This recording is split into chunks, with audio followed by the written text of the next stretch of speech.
original Lancer Evo was introduced in Japan in 1992. It featured a 2-liter turbocharged 4-cylinder that produced 244 horsepower. It only weighed 2,700 pounds, so it was a pretty quick car. Fast forward 16 years, you've got the Evo 10, 2-liter turbocharged 4-cylinder, 291 horsepower, 300 pound-feet of torque, but it weighs over 3,500 pounds. At first glance, it seems like the Evo hasn't really evolved at all. But here's some more positive numbers. 0 to 60 happens in 4.5 seconds. This car absolutely rips. It's got standard Brembo brakes, all-wheel drive system, and of course, it's available with a 5-speed manual transmission. You can also opt, if you don't like 3 pedals, for the twin-clutch SST transmission, which apparently is brilliant. Numbers don't really tell the whole story with this car. 291 horsepower, 3,500 pounds, it doesn't seem like it would be that quick or exciting, but it is. This car is an absolute thrill to drive. Interior-wise, it's Spartan. Reminds me of the last generation Subaru WRX. This model we're driving right now is a 2010, so it's not really fair to compare it to the 2015 WRX.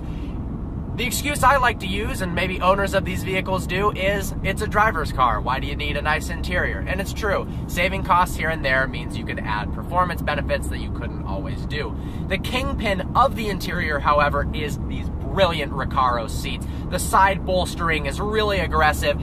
Around your legs and hips, it holds you in very well. And that's a great thing because this is one of the best handling cars I have ever driven. If you're buying an Evo for anything other than the driving experience, you are doing things wrong. It's got some shortcomings, but in terms of driving dynamics, this car is an absolute beast. It is incredibly fun to drive. It's put a smile on my face the entire day. It handles very, very well. The steering is precise. It's a little on the lighter side, but that makes this vehicle feel a little bit lighter on its feet than it actually is, 3,500 pounds. It's very confident in the turns. It feels like a BMW M3, and it's almost leaning towards the Porsche category of confidence and ability to perform on the road. For the price point of an Evo 10 brand new, it makes a lot of sense to buy one. For what you can get them for used, I'm not quite as convinced. These can be found for under $30,000. But what can also be found for under $30,000 are E90 BMW M3s. Sounds much better, it's equally as fun to drive, and you've got the prestige of a BMW. Personally, I'd rather have the BMW M3, but there are some inherent benefits of the Evo 10. 1, reliability. This car is pretty bulletproof. Owners do not complain whatsoever that their cars are unreliable. The same thing is not true for the BMW M3. If you're looking for something that's reliable, this or the Subaru WRX STI are better bets than the M3. Something you notice that's very apparent is when the boost kicks in. At 5,000 to 5,500 RPMs, you are thrusted back into your seat with a lot of force.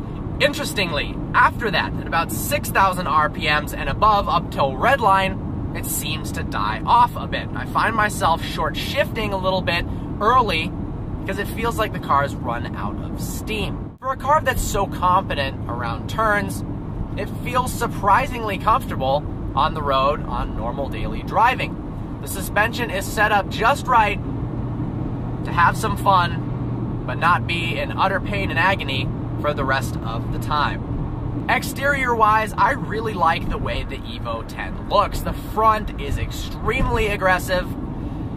The stock GSR wheels are not as cool. This specific one, the owner fitted some aftermarket BBS rims on it. Looks a lot better. And of course, you can't deny it's got a massive wing. Love it or hate it, I think it fits the personality of an Evo. Wouldn't look right without it.